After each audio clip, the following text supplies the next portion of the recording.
Hello friends, welcome back to my YouTube channel. মই অনুৰাগ শৰ্মা আপোনালোক সকলোকে পুনৰবাৰ স্বাগতম জনাইছো মোৰ YouTube চেনেলটোলৈ। আজি মই আপোনালোকৰ সন্মুখত এটা নতুন ভিডিঅলৈ উপস্থিত হৈছো আৰু আজিৰ ভিডিঅটোত মই আপোনালোকৰ সৈতে শেয়াৰ কৰিম, ডিসকাস কৰিম এটা ৰিক্ৰুটমেন্ট নটিফিকেশন আৰু সেই ৰিক্ৰুটমেন্ট নটিফিকেশনটো আহিছে অসম লোকসেৱা আয়োগ Assam public service commission APSC ৰ ফালৰ পৰা। সো ইয়াতে দেখিছে এডভাৰটাইজমেন্টটো Assistant Director in the Directorate of Town and Country Planning Assam under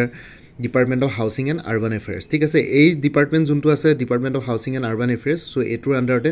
Research Assistant in Planning Services under Housing and Urban Affairs Department ৰ আন্ডাৰ পৰে, so হেতুৱে হয়। so ইয়াতে খালি Assistant Director পোষ্ট ওলাইছে, so আৰু টোটাল নম্বৰ পোষ্ট 8টা, total 8টা পোষ্ট ওলাইছে কাৰণ Assistant Director টো এটো ক্লাস 1 গেজেটেড পোষ্ট হয় আৰু ইয়াতকে 8টাতকে বেছি এনেও পোষ্ট নোলাই। যেতিয়া ওপৰৰ হায়াৰকিলে ওপৰলৈ গৈ থাকিব তেতিয়া হলে পোষ্ট অলপ কমে ওলাই আৰু লগতে যেটো সাৰ্ভিস কেডাৰটো ইমানো বেছি ডাঙৰ নহয়, ACS বা APS ৰ নিচিনা ডাঙৰ সাৰ্ভিস কেডাৰ নহয়, সো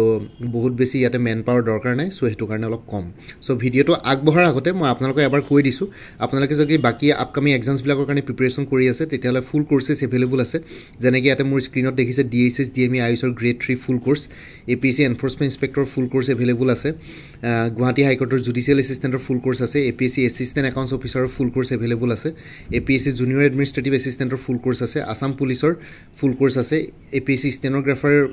গ্ৰেড 2 ফুল কোৰ্স আছে, women and child development statistical এসিস্টেন্টৰ ফুল কোৰ্স এভেইলেবল আছে। ঠিক আছে, কোনবা যদি ইন্টাৰেস্টেড ক্যান্ডিডেটস আছে তেতিয়ালে WhatsApp নম্বৰটো 9706557851 এই WhatsApp নম্বৰটো জনক আপোনালোকক কোনটো কোৰ্স লাগে, কোৰ্সৰ কন্টেন্টছখিনি শেয়াৰ কৰিম, লগতে পেমেন্টৰ লিংক দিম। পেমেন্ট কৰাৰ লগে লগে গোটেই কোৰ্সবিলাক নিজৰ WhatsAppত PDF ফৰ্মেটত পাই যাব আৰু আগতে কোনবাই যদি মোৰ পৰা কিবা কোৰ্স লৈ থৈছিলে এবাৰ জনাই দিব। সো ভিডিঅটো শেষ কৰি পেলাই লাষ্টত মই আকৌ আপোনালোকক কোৰ্সৰ কথা এবাৰ জনাই দিম, কিন্তু এটা মেইন ইম্পৰ্টেন্টটো হ'ল ভিডিঅটো। সো মানে ভিডিঅটো মানে কি যোনটো ভিডিঅটোৰ মেইন টপিক হয়, সো সেই টপিকলৈ ঘূৰি আহিছো। সো ইয়াতে আমি চাম ৰিজাৰ্ভেশন অফ পোষ্ট যদি চাওঁ তেতিয়াহলে ইয়াতে দেখিছে ওপেন ক্যাটেগৰি টোটাল 3টা আছে, ৰিজাৰ্ভ ফৰ উইমেন নাই ইয়াতে, ৰিজাৰ্ভ ফৰ OBC MOBC 3টা আছে, ৰিজাৰ্ভ ফৰ SC এটা, ৰিজাৰ্ভ ফৰ ST প্লেইনছ এটা আৰু reserve for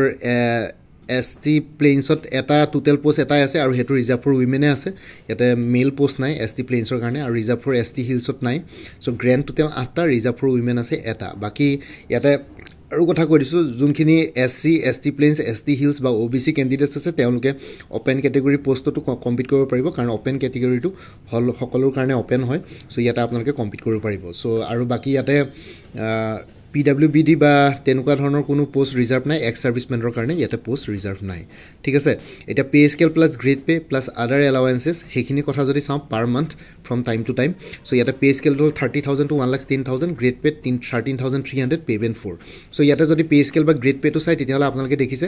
Assam civil service ACS ৰ সমানে দিছে গ্ৰেড পে, ACS আৰু APS ৰ গ্ৰেড পেও 13,300। বাকি ক্লাস 1 গেজেটেড পোষ্টৰ গ্ৰেড পে 12,700 হয়, ইয়াতে কিন্তু 13,300 যেহেতু ACS আৰু APS এই দুটাই service cadre, Assam civil service Assam police সাৰ্ভিসৰ 13,300 হয়। বাকি পেমেন্ট 4তে পৰে আৰু পে স্কেলটো একেই থাকে 30,000 প্লাস 30,000 to 1,10,000, কিন্তু গ্ৰেড পেট ACS আৰু APS খিনি 600 টকা বেছি। সো ইয়াতে 13,300, বাকি ক্লাস 1 গেজেটেড পোষ্ট বিলাকৰ 12,700 হয়। সো এটো ACS বা APS খিনিৰ ইকুইভ্যালেন্ট পোষ্টে হ'ব। বাকি এলিজিবিলিটি ক্ৰাইটেৰিয়াটো হ'ল ক্যান্ডিডেটজন ভাৰতীয় নাগৰিক হ'ব লাগে আৰু লগতে অসমৰ স্থায়ী বাসিন্দা হ'ব লাগে, মানে পাৰ্মানেন্ট ৰেসিডেন্ট অফ আসাম। আৰু permanent resident certificate proof, permanent residential proof হিচাপে বা ডমিকেল প্ৰুফ হিচাপে ক্যান্ডিডেটজনে নিজৰ PRC পাৰ্মানেন্ট ৰেসিডেন্সিয়েল সাৰ্টিফিকেট যোনটো অসমৰ গভৰ্ণমেণ্টে ইস্যু কৰে এডুকেশ্যনেল পাৰপাছত নহলে এমপ্লয়মেন্ট এক্সচেঞ্জ ৰেজিষ্ট্ৰেচন সাৰ্টিফিকেট তেওঁ প্ৰুফ হিচাপে ইয়াতে দিব লাগিব, মানে অনলাইন এপ্লিকেশ্যন কৰোতে আপলোড কৰিব লাগিব। সো যিকোনো এখন ঠিক আছে PRC permanent residential certificate issued in Assam for educational purpose নহয়বা এমপ্লয়মেন্ট এক্সচেঞ্জ ৰেজিষ্ট্ৰেচন সাৰ্টিফিকেট যোনটো অসমৰ এমপ্লয়মেন্ট এক্সচেঞ্জত আপোনালোকৰ নাম ৰেজিষ্টাৰ থাকিব লাগিব, যাৰ ভিতৰত যিকোনো এখন সাৰ্টিফিকেট আপোনালোকৰ অনলাইন এপ্লিকেশ্যন কৰাৰ সময়ত ডকুমেন্ট আপলোড কৰিব লাগিব। ঠিক আছে, এটো ডমিকেল প্ৰুফ বা ৰেসিডেন্সি প্ৰুফ হিচাপে এটো কনসিডাৰ কৰিব। তাৰ পিছত এডুকেশ্যনাল কোৱালিফিকেশ্যনৰ কথা কওঁ, এটো এটা ইম্পৰ্টেন্ট পইণ্ট হয় এই পোষ্টৰ। এডুকেশ্যন কোৱালিফিকেশ্যনটো সকলো সাৰ্ভিসৰ কাৰণে বা সকলো ভেকেন্সিৰ কাৰণে ইম্পৰ্টেন্ট হয়। সো এডুকেশ্যন কোৱালিফিকেশ্যন ইয়াতে হ'ল পোষ্ট গ্ৰেজুৱেট ডিগ্ৰী বিচাৰিছে ইন প্লেনিং এখন ৰিকগনাইজ ইউনিভাৰ্চিটি বা ইনষ্টিটিউটৰ পৰা, আৰু লগতে with specialisation in urban planning or regional planning or urban and regional planning or town planning or city planning or town and country planning or town and regional planning or transportation planning or housing or infrastructure planning or environmental planning ঠিক আছে so ইয়াতে post graduate degree বিচাৰিছে প্লেনিঙত recognise university বা ইনষ্টিটিউটৰ পৰা তাৰ উপৰি specialisation বিচাৰিছে এইকেইটা বিষয় ঠিক আছে এবাৰ কৈছোঁ আৰ্বান প্লেনিং নহয়বা ৰিজনেল প্লেনিং নহয়বা urban and regional planning or town planning or city planning or town and country planning or town and regional planning or নহলে transportation planning নহয়বা housing or infrastructure planning বা environmental planning ঠিক আছে এইকেইটা সাবজেক্টৰ ভিতৰত যিকোনো এটা সাবজেক্টত আপোনালোকৰ স্পেচিয়েলাইজেশ্যন লাগিব along with the post graduate degree in planning from a recognized university institute ঠিক আছে সো ইয়াতে যিসকলে বি আৰ্কিটেক্ট কৰিছিলে বা যিসকলে পোষ্ট গ্ৰেজুৱেট কৰিছে আৰ্কিটেকচাৰ বা প্লেনিঙত সো তেওঁলোকে এপ্লাই কৰিব পাৰিব খালি ইয়াতে এই স্পেচিয়েলাইজেশ্যন সাবজেক্টছ কিটাত আপোনালোকৰ স্পেচিয়েলাইজেশ্যন থাকিব লাগিব পোষ্ট গ্ৰেজুৱেট ডিগ্ৰীত মানে এইটো মাষ্টাৰ ডিগ্ৰী বিচাৰিছে আৰু ক্যান্ডিডেটসকলৰ ইয়াতে দেখিছে এজ ক্ৰাইটেৰিয়াটো হ'ল 21 ইয়াৰ্ছতকৈ বেছি হ'ব নালাগিব মানে 21 ইয়াৰ্ছতকৈ কম হ'ব নালাগিব আৰু 38 ইয়াৰ্ছতকৈ বেছি হ'ব নালাগিব আৰু এজৰ যোনটো কাট অফ ডেট হ'ল এইটো যেহেতু এডভাৰটাইজমেণ্ট 2024 ওলাইছে সো ইয়াতে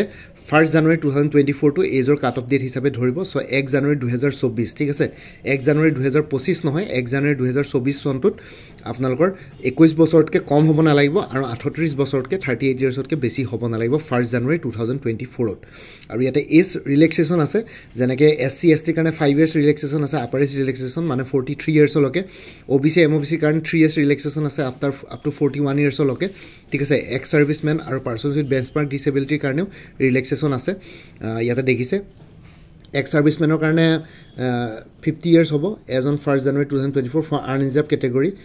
OBC MOBC কাৰণে 3 years আৰু বেছি 53 years আৰু SC ST কাৰণে 5 years মানে 55 years লকে ইতে এলাউ কৰিব আৰু persons with benchmark disability 10 years irrespective of SC ST OBC and UR category ঠিক আছে আৰু এজ লিমিটৰ যোনটো ক্ৰাইটেৰিয়া হয় মানে এজ প্ৰুফ হিচাপে আপোনালোকৰ ক্লাছ 10 নহলে ক্লাছ 12 এক্সামিনেশ্যনৰ এডমিট কাৰ্ড নহলে পাছ সাৰ্টিফিকেট নহলে মাৰ্কশিট য'ত আপোনালোকৰ ডেট অফ বাৰ্থ বা এজ মেনশন আছে সেইখিনি ইয়াতে কি বুলি কয় এজ প্ৰুফ হিচাপে তেওঁলোকে একসেপ্ট কৰিব এপিএসসি বাকি অন্য ডকুমেন্ট এইগিটাৰ বাহিৰে একসেপ্ট নকৰে বাকি পিডব্লিউডি ক্যান্ডিডেটস সকলে পিডব্লিউডিৰ ক্ষেত্ৰত আপোনালোকে বেঞ্চমাৰ্ক ডিসেবিলিটি প্ৰডিউস কৰিব লাগিব আৰু ইয়াতে পিডব্লিউডিৰ যেটো ভ্যাকেন্সি নাই সো আপোনালোকে নিজৰ নিজৰ ক্যাটেগৰিতে কম্পিট কৰিব লাগিব সো পিডব্লিউডিৰ কথা কৈ ইয়াতে বিশেষ একো লাভ নহব আৰু যিসকলে আসাম গভৰ্ণমেণ্টৰ এমপ্লয় হয় তেওঁলোকৰ ইয়াতে লিখিছে যদি ৰেগুলাৰ গভৰ্ণমেণ্টত আছে বা পাৰ্মানেন্ট বা টেম্পৰি বা যেনেকুৱা ধৰণৰ casual ad hoc daily wages hourly wages contract basis এই গুটেখিনিকে তেওঁলোকৰ এমপ্লয়মেন্ট প্ৰুফ হিচাপে তেওঁলোকে সাৰ্টিফিকেট এখন আপলোড কৰিব লাগিব কম্পিটেন্ট অথৰিটি পৰা ইস্যু কৰা যে তেওঁলোকে এটো ডিপাৰ্টমেন্ট বা এটো ব্ৰাঞ্চত চাকৰি কৰি আছে আসাম গভৰ্ণমেণ্টত বা সেন্ট্ৰেল গভৰ্ণমেণ্টত ঠিক আছে সো সেইখিনি আপলোড কৰিব লাগিব আৰু লগতে যদি আপোনালোকে পে প্ৰটেকচন বিচাৰিছে তেতিয়ালে নো অবজেকচন সাৰ্টিফিকেটো এনওসি আপলোড কৰিব লাগিব যোনটো পোষ্টৰ এগেন্সি আপোনালোকে এপ্লাই কৰিছে আৰু হে নো অবজেকচন সাৰ্টিফিকেটখন কম্পিটেন্ট অথৰিটিৰ পৰা আপোনালোকৰ ইস্যু কৰা হ'ব লাগিব ঠিক আছে আপলোড কৰিব লাগিব এইখিনি সো এইখিনি গভৰ্ণমেণ্ট এমপ্লয়জ খিনিৰ কথা of the state of Assam so Assam গভৰ্ণমেণ্টৰ আসাম ষ্টেটৰ যোনখিনি গভৰ্ণমেণ্ট এমপ্লয়জ তেওঁলোকে এইখিনি বস্তু আপলোড কৰিব লাগিব যদিহে আপোনালোকৰ অলৰেডি চাকৰি কৰি আছে বা পে প্ৰটেকচন বিচাৰে আৰু স্মল ফ্যামিলি নৰ্মছ হিচাপে এখন সাৰ্টিফিকেট আপলোড কৰিব লাগিব অনলাইন এপ্লিকেশন কৰোতে সো হেখন স্মল ফ্যামিলি নৰ্মছ খন ফৰ্ম এ বুলি কয় হেতু আপোনালোকে এপিএসসি ৰ ডাউনলোডছ এণ্ড ফৰ্মছ বুলি এটা সেকশন থাকে এপিএসসি ৰ অফিচিয়েল ওয়েবসাইট apsc.nic.in তাতে আপোনালোকে হেখন পাই যাব হে ফৰ্মখন আপোনালোকে ডাউনলোড কৰিব ডাউনলোড কৰি পেলাই প্ৰিন্ট আউট কপি এটা উলিয়াব প্ৰিন্ট আউট কপি উলিয়াই পেলাই হে ফৰ্মখন ফিল কৰিব ফিল কৰাৰ পিছত একদম কাৰেক্টলি ফিল কৰিব তাৰ পিছত হে ফৰ্মখনৰে আপোনালোকে কি বুলি কয় পিডিএফ ফৰ্মেট পিডিএফ এটা বনাই দিব ফটো মাৰি পেলাই সো পিডিএফ টো বনাই পেলাই পিডিএফ হিচাপে আপোনালোকে অনলাইন এপ্লিকেশন করতে আপলোড কৰিব লাগিব আৰু ঠিক আছে starting date of online application টো হ'ল 2nd জানুৱাৰী পৰা স্টাৰ্ট হ'ব 2025 সো নতুন বছৰত আৰম্ভ হ'ব আৰু closing date of online application টো হ'ল 2nd ফেব্ৰুৱাৰী 2025 সো এক মাহ সময় দিব আপোনালোকে ইয়াতে এপ্লাই কৰিব লাগিব মানে 1st ফেব্ৰুৱাৰী 2025 লকে আপোনালোকৰ অনলাইন এপ্লিকেশনৰ ক্লোজিং ডেট হয় আৰু ফি পেমেন্টৰ লাষ্ট ডেট টো হ'ল 3rd ফেব্ৰুৱাৰী 2025 ঠিক আছে এপ্লিকেশন ফিস টো হ'ল জেনাৰেলৰ কাৰণে 297.20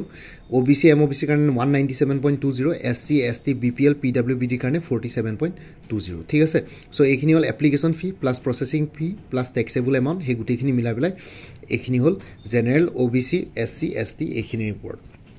তাৰপিছত আহি গ'ল বাকী এইখিনিতো ইমান বেছি ইম্পৰ্টেণ্ট নহয় আৰু এপ্লাই কৰিবৰ কাৰণে APSCৰ অফিচিয়েল ৱেবছাইটত গ'লে হ'ল 2 জানুৱাৰীৰ পৰা অ'পেন কৰি দিব অনলাইন এপ্লিকেশ্যন তাতে আপোনালোকে গ'লে মানে আপোনালোকে গম পাবই তাতে ইনষ্ট্ৰাকশ্যন দিয়াই থাকে ইনষ্ট্ৰাকশ্যন পঢ়ি ল'ব যিসকলে অলৰেডি ৰেজিষ্টাৰ্ড কৰা আছে তেওঁলোকৰ কাৰণেও ইনষ্ট্ৰাকশ্যন আছে যিসকলে নতুনকৈ ৰেজিষ্ট্ৰেশ্যন কৰিব লাগিব বা APSCত আগতে এপ্লাই কৰা নাই কোনো চাকৰি তেওঁলোকে নতুনকৈ ৰেজিষ্ট্ৰেশ্যন কৰিব লাগিব তাৰ কাৰণেও আপোনালোকে তাতে ইনষ্ট্ৰাকশ্যন পাই যাব আৰু ইয়াতে আৰু এটা ইম্পৰ্টেণ্ট পইণ্ট যে কাৰোবাৰ যদি কিবা অনলাইন এপ্লিকেশ্যন কৰোঁতে যদি কিবা প্ৰব্লেম থাকে তেতিয়াহ'লে এই ইমেইল ID এটা দিয়া আছে পইণ্ট নম্বৰ 24ত দেখিছে আপোনালোকে স্ক্ৰীনত APSC ccapsc@gmail.com ইয়াতে মেইল কৰি জনাব পাৰে আপোনালোকৰ কি প্ৰব্লেম হৈছে নহ'লে কণ্টেক্ট নম্বৰ 180057223343 ঠিক আছে এই কণ্টেক্ট নম্বৰটোত আপোনালোকে ৰাতিপুৱা 10টা বজাৰ পৰা 5টা বজালৈকে আপোনালোকে এই কণ্টেক্ট নম্বৰটোত তেওঁলোকৰ লগত যোগাযোগ কৰি পেলাই কিবা যদি হেল্প আৰু এছিষ্টেঞ্চ লাগে অনলাইন এপ্লিকেশ্যন কৰোঁতে তেতিয়া ল'ব পাৰে ৱৰ্কিং ডেইজত খালি কৰিব গভৰ্ণমেণ্ট হলিডে বা Sunday 4th Saturday 2nd Saturday এইবিলাকত আপোনালোকে নাপায় চ' ৰাতিপুৱা 10টা বজাৰ পৰা 5টা বজালৈকে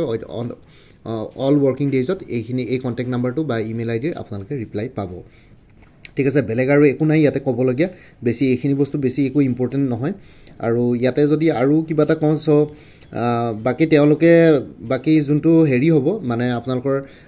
এক্সামিনেশ্যন প্ৰচেছ হ'ব বা পেটাৰ্ণ হ'ব সেইখিনি আপোনালোকক পিছলৈ জনাব কেনেকুৱা ধৰণৰ কি হ'ব এতিয়া বৰ্তমানটো ইয়াত একো ভালকৈ একো জনোৱা নাই যদি মই ইয়াতে স্ক্ৰল কৰোঁ চ'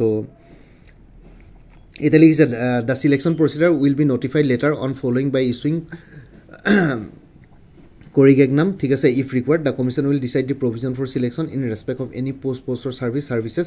considering the status cadre and grade or the number of applicants received for the advertised post or services ঠিক আছে so selection procedure to আপোনালোকক পিছত জনোৱা হ'ব এতিয়া বৰ্তমান জনোৱা নাই so এতিয়ালে আপোনালোকে অনলাইন এপ্লিকেশ্যন কৰি থব পাৰিব আৰু কি বুলি কয় কমিশনখনে জোন ওয়াইজ APSCৰ জোন বিলাক এইবিলাক শিলচৰ যোৰহাট নগাঁও তেজপুৰ কোকৰাঝাৰ গুৱাহাটী এই মাত্ৰ 6টা জোন আছে এই 6টা জোনৰ ভিতৰত যিমানখিনি ডিস্ট্ৰিক্ট পৰে সেইখিনি পৰিব এই 6টা জনৰ ভিতৰতে আপোনালোকৰ পৰীক্ষা পাতে খালি ইয়াতে এটা কন্ডিশন আছে যদিহে কোনবাটা জোন সাপোজ হাইলাকান্দি কৰিমগঞ্জ আৰু কাছাৰৰ ডিস্ট্ৰিক্ট কিখন শিলচৰ জনক কভাৰ হয় ঠিক আছে শিলচৰতে এক্সাম সেন্টাৰ হ'ব কিন্তু যদিহে এই ডিস্ট্ৰিক্ট এই তিনিখন হাইলাকান্দি কৰিমগঞ্জ আৰু কাছাৰত যদি সাফিসিয়েন্ট ক্যান্ডিডেটস নাথাকে মাত্ৰ 10টা 15টা ক্যান্ডিডেটস ওলাই তেতিয়া হলে আপোনালোকৰ শিলচৰ জোনটো ক্যান্সেল কৰা হ'ব সবৰে পৰীক্ষা গুৱাহাটীত পাতি দিয়া হয় ঠিক আছে সো তেনেকুৱা ধৰণৰ সিস্টেম অনলি 10টা ক্যান্ডিডেটছৰ কাৰণে পৰীক্ষা এৰেঞ্জ নকৰে কোনবা এখন ডিস্ট্ৰিক্টত বা কোনবা এটা জোনত সো হেতু কাৰণে তেনেকুৱা হয় সো ক্যান্ডিডেটস যিমানে বেছি হ'ব তেনেকৈ হলে জোন বাঢ়ি যাব ক্যান্ডিডেটস কম হলে গুৱাহাটীতে কনসেন্ট্ৰেট কৰা হয় জেনাৰেলি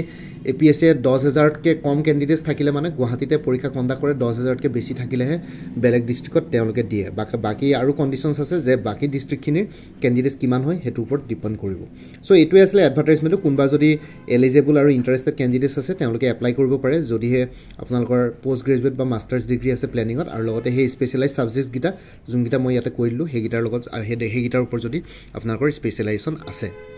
সো এতিয়া কোৰ্স বিলাকৰ কাৰণে আৰু এবাৰ ঘূৰি আহিছো সো আপোনালোকে যদি কি বুলি কয় আপকামিং এক্সামস বিলাকৰ কাৰণে প্ৰিপাৰেচন কৰি আছে তেতিয়ালে কোৰ্সেস এভেইলেবল আছে DSS DME IUS গ্ৰেড 3 কাৰণে ফুল কোৰ্স এভেইলেবল আছে 350 টেকনিক্যাল নন টেকনিক্যাল দুইটাৰ কাৰণে খালি টেকনিক্যাল খিনিৰ কাৰণে যোনটো টেকনিক্যাল পোৰশন হেতু মোৰ তাত এভেইলেবল নাই আৰু APSC এনফোৰ্সমেন্ট ইন্সপেক্টৰ যদি ফুল কোৰ্স প্লাস মক পেপাৰ সলভ পেপাৰ ল'ব বিচাৰে তেনে 400 হ'ব অনলি ফুল কোৰ্স যদি ল'ব বিচাৰে এনফোৰ্সমেন্ট ইন্সপেক্টৰ তেতিয়ালে 375 বা অনলি মক পেপাৰ যদি ল'ব বিচাৰে 50 रुपीस হ'ব গুৱাহাটী হাইকোৰ্টৰ জুডিশিয়েল এসিস্টেন্টৰ ফুল কোৰ্স ল'ব বিচাৰে 375 APSC assistant accounts officer APDCL AGCL কাৰণে যদি ফুল কোৰ্স ল'ব বিচাৰে জেনাৰেল ইংলিশ জেনাৰেল নলেজ আৰু ম্যাথমেটিক্স ডেসক্ৰিপটিভ তিনিখন পেপাৰৰ ওপৰত ফুল কোৰ্স এভেইলেবল আছে 400 ত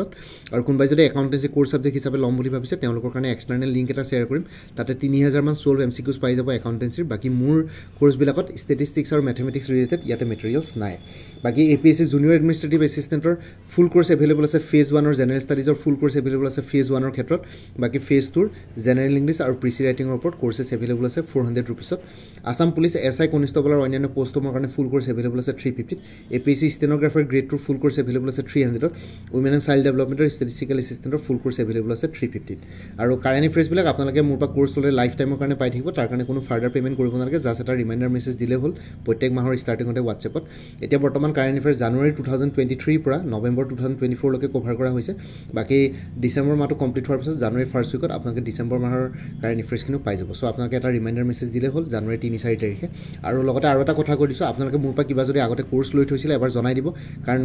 আপোনালোকে দেখিছে আসাম গভৰ্ণমেণ্ট বা APSC হক সিলেবাস বিলাক অলমোস্ট একেই থাকে সো হেতু কাৰণে আগতে কোনবাই যদি মোৰ পৰা মেটেৰিয়েলছ লৈ থৈছিল সেইখিনি বাদ দি যোনখিনি এডিশনাল মেটেৰিয়েলছ লাগিব সেইখিনি ললে হ'ল তেতিয়ালে প্ৰাইচটো অলপ কমি যাব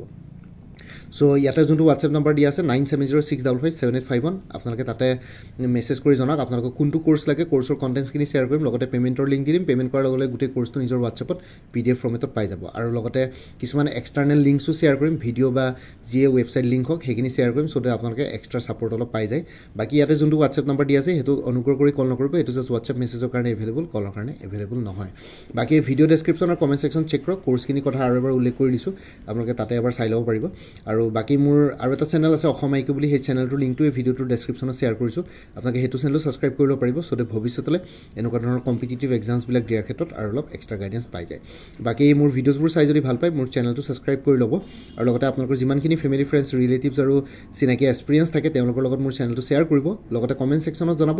কিবা যদি কুৱেশ্যন থাকে ডাউট থাকে মই নিশ্চয় আপোনালোকৰ কুৱেশ্যনছ আৰু ডাউটছবিলাকৰ ৰিপ্লাই দিবলৈ চেষ্টা কৰিম বাকী আজিৰ ভিডিঅ'টো ইমানতে সমাপ্ত কৰি আপোনালোক সকলোৰ পৰা বিদায় ল'লোঁ কাইলৈ পুনৰ এটা নতুন ভিডিঅ'লৈ আপোনালোকৰ সন্মুখত উপস্থিত হ'ম তেতিয়ালৈকে ভালকৈ প্ৰিপেৰেশ্যন কৰি থাকক সকলোৱে অল দি বেষ্ট থাকিলে bye take care friends Bharat মাতা কি জয় জয় আই অসম